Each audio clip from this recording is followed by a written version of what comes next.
Bienvenue sur ma chaîne Shamaan pour un nouvel échange avec Tiaré à propos des flammes jumelles universelles. Bonjour Tiaré. Bonjour Maud, Shamaan, comment vas-tu? Je vais bien, je te remercie d'être là et de te prêter au jeu pour ce deuxième échange. Je t'en prie. Alors on a un décalage. On va essayer de faire avec. Je ne sais pas si les gens vont avoir ce décalage ou s'il sera là au final, mais bon, on va faire avec ce petit décalage. C'est pas grave. Alors je rappelle que Tiaré, je l'avais présenté dans la première vidéo. Tiaré est chamane et thérapeute pour thérapeute, et vous pouvez la retrouver sur sa chaîne YouTube, entre autres, Être je suis. Et je mettrai de toute façon dans tous les descriptifs des vidéos que nous ferons ensemble les liens vers sa chaîne et vers son site internet. Voilà. Alors donc aujourd'hui nous allons parler des flammes jumelles universelles.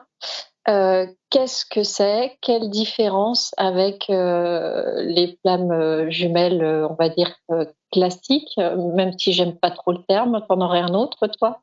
Non, j'en ai pas un autre. Le fait est que, alors, par rapport à ce que je sens, enfin, ce que je sais de ces amours-là, de ces couples-là particulièrement, on va dire dans une généralité. Il faut vraiment replacer, pour pouvoir parler des universels, il faut d'abord recontextualiser la chose.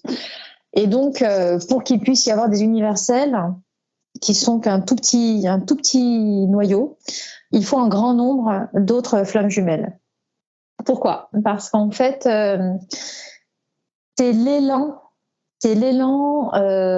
c'est dans cet élan d'amour en fait que chaque flamme jumelle va avoir pour aller à la rencontre de son autre, qui va susciter, on va dire on peut pas dire une pulsion, mais une émulation pour que les flammes jumelles universelles puissent elles-mêmes avoir un certain, comment on peut dire, pouvoir de concrétiser leur lien. Il y a vraiment de cet ordre-là, c'est vraiment une interconnexion. En fait, les flammes jumelles, c'est simple. Je l'ai pas à portée de main. C'est comme une fleur de vie. Et chaque entité étant un rond, toutes en fait sont imbriquées. Donc en fait, on est toutes importantes les unes pour les autres. La différence que je note des flammes jumelles universelles par rapport à toutes les autres, c'est qu'elles ont une mission bien spécifique. Premièrement, elles travaillent, si je peux dire, davantage. Leur épuration se fait beaucoup plus en profondeur. Il y a un degré d'exigence qui est sans pareil. On va dire, le travail d'une flamme jumelle générale va être, on va dire, d'un certain degré. Eh bien, la flamme jumelle, il faut au moins multiplier ce fait, certaines par 100, d'autres, comme toi, Maud, par 1000, en fait, selon ce que le duo a choisi d'englober avec elle, en fait, avec lui, si je peux dire. Je parle d'elle parce que c'est vous, enfin, enfin voilà, bref. La façon dont, en fait, le cœur parle de lui-même, dans l'impact qu'il a envie de donner au monde, qui est choisi bien avant d'arriver. Eh bien, voilà, il y a des parcours qui se font dans une durée très importante, comme vous, ce que vous faites. C'est absolument fantastique. Et avec vous, en fait, vous entraînez un certain nombre d'âmes avec vous. Vous changez les mentalités, parce que pour moi, c'est vraiment le duo qui travaille dans ce sens. Hein. Il y a toujours un qui est en devant de la scène, si je peux dire, et l'autre qui est dans les coulisses. Dans les flammes jumelles, c'est toujours comme ça. Il y en a une, c'est une loco, et l'autre, c'est voilà, ça suit, mais ça suit, mais le truc est chargé par derrière. Et toutes les flammes jumelles sont dans cet aspect-là. Et dans cet aspect-là, c'est un travail en profondeur, c'est très éprouvant, mais elles ont, en général, les flammes jumelles universelles, ce sont des âmes qui ont eu énormément. Alors, l'une des deux a eu beaucoup plus d'incarnations que l'autre, ça c'est une évidence. Sauf que, en général, ce sont toutes les deux, de ce que j'ai pu, par expérience, croiser, elles ont quand même toutes les deux beaucoup d'incarnations. Elles connaissent les travers de l'humanité. Elles savent comment être dans un langage, dans un amour. Voilà, il y a vraiment cette justesse, dans cette bienveillance. Ça va vraiment être vraiment porté avec. C'est toutes les deux, en général, les deux âmes du duo sont toutes les deux de grandes âmes, rien que elles toutes seules. Donc, c'était évident. Il faut comprendre que, évidemment, ces âmes-là, elles vont décupler une lumière très importante une fois ensemble. Mais pour y arriver, il y a déjà tout un process qui se fait de chacune des parties, si je peux dire, qui est déjà très entraînant. C'est quelque chose qui du fait de ce travail très éprouvant, ça emmène avec elle un certain nombre d'âmes déjà. Voilà ce que moi je perçois, en tout cas ce que j'ai eu comme expérience des universels. Ben, c'est vrai que toi aussi, tu es dans un couple universel, donc qui agit à grande échelle. Tu es d'accord avec moi que les flammes universelles, on va les appeler comme ça sera plus court, sont de vieilles âmes. Oui, de vieilles âmes. Et alors, les deux. Il n'y en a pas une. Alors, contrairement aux générales, les générales, en fait, on peut vraiment trouver des différences d'éveil. Vraiment, il y a des différences d'éveil. Il y a quelques centaines d'incarnations. Je peux pas dire des milliers, c'est pas possible. Il y aurait trop de décalage. Mais par contre, en termes d'universel, on est vraiment dans. C'est toutes les deux des vieilles âmes. Selon. Alors là, je vais prendre une image, mais c'est juste pour comprendre un peu le fait. Selon le coup qu'elles ont reçu sur la tête, elles vont soit se rappeler des incarnations par rapport à la façon dont elles sont, ou soit il va falloir qu'elles remettent tout leur process. Alors ça va dépendre encore une fois de ce qu'elles ont. Elles sont venues non seulement pour leur duo, mais en fait le duo, encore une fois, imbrique tellement autour d'elles que ça va, voilà, il y a tout ça qui va parler avec. C'est une universelle, de toute façon, elle travaille jamais pour elle. Elle n'est pas là que pour elle. Elle travaille dans le sens où il y a une épuration à faire, mais elle est jamais pour elle. C'est aussi simple que ça. C'est vraiment le cas de figure par excellence qui prouve que ça n'est pas une histoire d'amour lambda, quoi. C'est aussi simple que ça. Et dans la façon dont elles vont avoir à travailler, c'est phénoménal. Dans les épurations qu'elles opèrent, elles emmènent avec elles l'humanité. On en est là quand même. Et des règnes, des fois, c'est des règnes entiers qu'elles portent avec elles. Voilà, elles travaillent sur le règne animal, une conscience animale à réparer parce qu'elle a été très éprouvée par l'humanité à travers les âges. C'est les végétaux, c'est quelque chose qui est vraiment, c'est les universels qui les portent, celles-là. C'est pas les classiques, c'est pas les générales pour moi. Donc elles ont, pardon. Les universels sont reliés en permanence en fait. Enfin, au niveau de l'ouverture. Oui. Alors. La reliance, il y a cette reliance au tout. Après, c'est vrai qu'en fonction du parcours de chacune, c'est plus ou moins fort, plus ou moins développé, mais c'est là. C'est-à-dire qu'il y a une espèce de comment dire, c'est intuitif. C'est-à-dire que même que ce soit en conscience de la personne ou pas, dans sa manière de faire, les choses sont faites. Elles sont dites ou alors elles sont transmises d'une manière ou d'une autre de façon complètement intuitive. Donc généralement, la polarité qui est consciente, elle, fait les choses complètement en conscience et la polarité inconsciente, tant qu'elle reste inconsciente, fait quand même les choses inconsciemment, mais elle les fait incroyablement bien. C'est ça qui est fou. Ah oui. Oui, je suis d'accord. Et c'est là où c'est magique. C'est qu'en fait, en général, ça dépend. Là, on va pas parler de polarité plus qu'une autre, mais on va parler de celle qui est éveillée et au lien et à ce qui est autour, et celle qui se sent inconsciente, ou du moins qui est très inconsciente au lien, mais par contre qui n'est pas inconsciente autour. Il y a de ça en fait. Et là, très étrangement, ce qui est fait. Premièrement, c'est quelque chose que ça amène un élan, ça amène une fraîcheur à l'humanité, ça amène et dans quelques domaines que ce soit, c'est juste incroyable. C'est que de là où elles sont placées, elles arrivent à mettre de la lumière où en fait on n'aurait jamais pensé que la lumière aurait pu passer. C'est aussi simple que ça. Et c'est là la beauté de la chose, c'est que même si elles sont... Pardon ? Est-ce que tu aurais un exemple sur la lumière qui va dans des endroits qu'on n'imagine pas? Enfin, je m'accorde.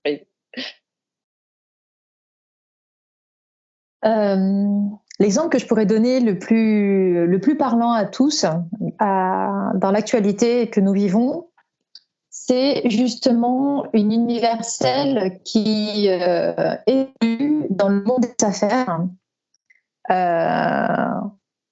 Une universelle inconsciente, évidemment, qui évolue dans le monde des affaires, va arriver à instiller la juste dose d'humanité pour que, évidemment, son travail, ce qu'elle fait, même si c'est le même langage que le business, le monde du business, entende, eh bien, elle va instiller à sa façon, parce qu'elle connaît tous les codes de son monde, évidemment, cette dose d'humanité qui va faire que elle va fédérer derrière elle, plutôt qu'avoir que des crocodiles autour d'elle, parce que le monde des affaires, et ça n'est pas le seul, est rempli de crocodiles, pour pas dire autre chose. Eh bien, cette universelle va réussir à instiller une dose d'humanité, un souffle d'humanité, pour que justement ça puisse être une réflexion d'ordre moral, inculquer des valeurs, puisque effectivement dans les domaines où elles évoluent, en général les universelles, mais là on va se pencher sur le monde des affaires, en général elles choisissent des professions comme par hasard où la lumière n'existe pas, et elles arrivent à fédérer autour d'elles, à instiller des valeurs humaines autour d'elles. Et en général, elles sont vues comme des piliers, elles sont respectées pour justement leur sens humain, pour ce qu'elles arrivent, parce qu'en plus de ça, elles sont très discrètes, ces âmes-là. C'est ça qui est incroyable, c'est qu'elles ont un charisme naturel. Elles arrivent à imposer de façon, mais alors avec une facilité déconcertante, parce qu'il faut quand même bien l'avouer qu'en général, les universelles sont quand même des HPI, voire un peu plus. Donc, elles arrivent à rendre les choses tellement digérables qu'en fait, elles fédèrent autour d'elles, en fait. Et elles en font des émules, en fait. Bon, alors les images sont un petit peu figées, se figent. De temps en temps, tu es figé, mais on t'entend, Thierry. Bon, je ne sais pas ce que ça donnera au final. Alors, bon, petite information quand même, nous sommes le 8 août, portail important. Voilà, c'est pas pour rien d'ailleurs que j'ai voulu parler des flammes jumelles universelles aujourd'hui, parce que nous sommes, je trouve, très impactés depuis quelque temps. Et ce 8 août nous le fait sentir d'autant plus. Je ne sais pas comment tu le ressens toi aujourd'hui, mais en petit aparté. En fait, si tu veux, par rapport au travail que je suis en train d'opérer, la façon dont en fait me viennent ce que j'ai à savoir, c'est d'ailleurs ce que je vais déposer dans l'autre vidéo sur les thérapeutes. Si tu veux, tu vois, par exemple, quand en général il va y avoir une pleine lune, quelques jours auparavant, je vais avoir, on va dire, une dose de gnose qui va arriver. Et quand là, cette fois-ci, je l'ai vraiment senti très très fort en fait, au point où ça m'a un peu épuisée parce que c'était très chargé, très chargé, très chargé. C'était un flot continu, ça s'arrêtait pas. Et en fait, quand ça a arrêté, j'étais complètement épuisée. C'est comme si en fait j'étais portée par le courant qui venait. Puis d'un seul coup, quand c'est parti, c'est comme si j'essayais de retrouver mon sens ou tellement ça m'a, voilà, j'étais comme si là la coupure énergétique avait été très importante. Et dans la façon dont moi je vis ma connexion, c'est pour ça qu'en fait, par rapport à ma connexion en tant qu'universelle, ça n'a pas été forcément évident, puisque cette connexion-là, je la vis tout le temps, moi, en fait. Et d'autant plus que maintenant, je suis un thérapeute et enseignante. Donc, ça a été, mais ça fait partie aussi de mon parcours, entre parenthèses. Donc, c'est pour ça que je te disais que j'étais un peu épuisée ces derniers jours. De toute façon, quand on est attaqué tout court, hein, alors quand je dis quand on est attaqué, hein, c'est d'un point de vue énergétique, soyons bien clairs là-dessus. C'est fatigant et pourquoi j'ai voulu faire ce petit aparté improvisé du 8-8, c'est parce que plus vous êtes en lumière et plus vous brillez et plus les attaques sont souvent nombreuses. Donc entre le travail des flammes jumelles universelles qui est quand même un travail qui est lourd, hein, quand on est en conscience et en connaissance un peu de tout ce qui se passe depuis un moment, plus nos vies respectives, plus,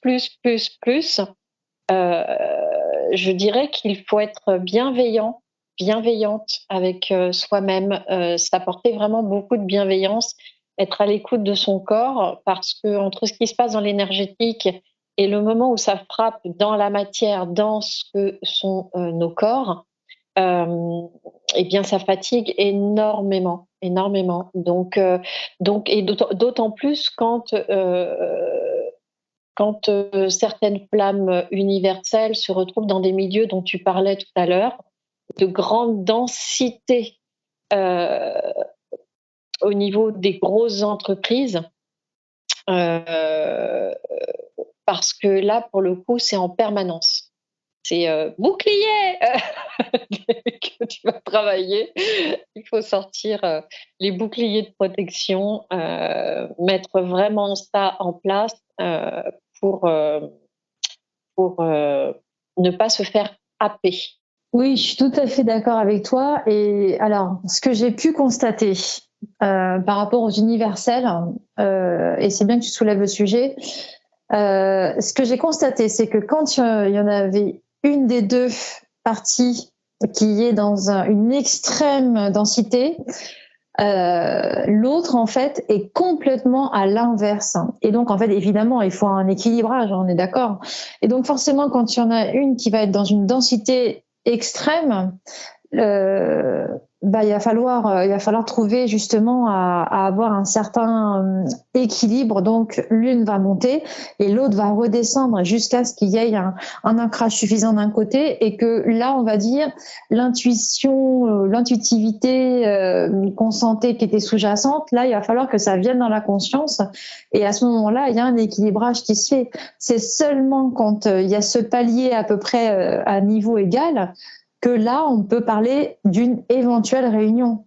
Tant qu'il n'y a pas ça, parce que et encore une fois, il faut comprendre que les milieux dans lesquels les universels ont choisi d'évoluer est évidemment fonction de l'incarnation en général qu'elles ont choisie. Donc en général, ce sont des âmes qui ont, dans un premier temps, dans leur enfance, vécu des choses assez lourdes pour leur permettre justement d'avoir à vivre ce qu'elles ont à expérimenter en tant qu'universel par la suite. Mais pour que ça puisse se faire, on va dire les expériences, la somme des expériences va les amener à pouvoir entrer dans un amour, quel que soit ce qu'elles vivent. Dans cette façon d'accueillir la densité, elles vont se choisir de là où elles sont, encore une fois, des moyens pour pouvoir parvenir à trouver cet amour en elles. Et après, elles vont arriver à là, par contre, c'est pour toutes les flammes, hein, tout ensemble. Quand elles n'arrivent plus à travailler par elles-mêmes, vient la connexion à l'autre. Après, je ne vais pas faire le parcours que vous le connaissez tous, mais il y a vraiment il faut comprendre hein, que même cet autre qui n'est pas dans notre vie, il a fait ce chemin, hein, il a fait ce chemin de se reconquérir, de se retrouver jusqu'à un certain point, depuis sa densité jusqu'à un certain point, ou depuis son truc jusqu'à un certain point, puis il n'a pas pu, après c'est fini. Et c'est là qu'intervient justement la fameuse rencontre. On ne parle pas encore de reconnexion, hein, on en est juste à la rencontre qui va déjà, on va dire, ébranler justement ce qui a été... On a pensé à ce moment-là, parce que moi je me souviens très très bien, je me suis dit, bah ça y est, j'ai plus rien à apprendre. J'avais plus rien à apprendre de personne. J'avais l'impression que ça y est, j'étais là, comme ça y est. Je me suis dit, mince, ma vie elle va finir comme ça, j'ai plus rien à apprendre. Bon, bah voilà. Bienvenue au club. Ça m'est tombé dessus. Bon, je me suis dit pourquoi j'ai souhaité ça moi aussi. Voilà. Bon, c'est comme ça. Mais voilà, on arrive à un point où en fait on sent qu'on arrive à notre maximum. Je pense que voilà, toutes les universelles à un moment donné, elles ont fait tout ce travail. Toi, Maud, quand tu es venue à moi, tu m'as dit quoi ? Bah, j'ai déjà fait un travail très important. Bah oui, mais voilà, à un moment donné, on peut plus. Et c'est l'autre qui va nous faire travailler. Et c'est les universels pour ça. Et bon, comme toutes les flammes jumelles, encore une fois, il n'y a pas que les universels. La seule différence dans ce travail d'épuration, si je peux dire, c'est que, par exemple, on va prendre un truc tout à fait basique. Hein, vraiment, on va prendre un truc tout à fait basique qui n'a rien à voir avec le sujet. C'est par exemple, on va dire, toutes les personnes font leur lessive. On est d'accord ? Normalement. Et ben voilà, toutes les personnes font leur lessive, donc ça c'est voilà. Ça après, chacun voit sa midi à sa porte. Moi, ça ne me dérange pas. On va prendre juste cet exemple. Et voilà, toutes les flammes jumelles générales font toutes leur lessive. La seule différence, c'est que les universelles vont avoir à trier le blanc, du clair, du rouge, du sombre, le linge qui se mélange pas aux vêtements, etc., etc. Avec le petit linge, etc., etc. Et ça va être tout comme ça. Et ça va pas être que pour le lavage. Ça va être le rinçage. Il va faire attention. Les vêtements délicats, on mélange pas la laine avec du coton. On mélange pas la soie avec du lin, etc., etc. Et ça va être le travail des universels. Et quand on va repasser, c'est pareil. On repasse pas un foulard en soie comme on va repasser un caleçon en polyamide ou en je sais pas quoi, ou on va pas repasser un torchon, etc., etc., ou un drap. Et ça, c'est vraiment ce qu'il faut comprendre. Les universelles, elles en sont là. Les flammes jumelles ont un travail, elles font leur machine à laver. Voilà. Il faut qu'elles fassent leur machine à laver, il faut qu'elles respectent la bonne température. Voilà. Lavage, rinçage, séchage, dans les meilleures conditions possibles. Hein. Tant que c'est pas bien fait, et ben on recommence. Voilà. Et tout ça, ça s'apprend. Sauf que pour les universels, ça va aller jusque... Voilà, on fait le tri. Tout est mis... tout est vraiment lavage à sec, hein, et etc., etc. Tout est revu. Alors, je peux en parler, je suis pas la Verdoni, mais bon... Hein, non, ça rejoint finalement ce que il est très bien cet exemple, ça rejoint ce que tu disais tout à l'heure sur le fait que elles mettent la lumière dans tout, même sous le tapis. Ben oui, hélas. En fait, ça va plus en profondeur pour la faire simple. C'est les flammes universelles. La portée de leur lumière va plus en profondeur, va plus loin, et donc nettoie plus. Oui. Porte et apporte. Nettoie plus et plus de lumière et encore plus d'amour, puisque on le rappelle encore une fois, on le dira jamais assez. Les flammes jumelles sont porteuses de l'amour du Sacré-Cœur, hein, donc du Christ Sacré-Cœur. Petit rappel. Oui, du Christ roi, tout à fait.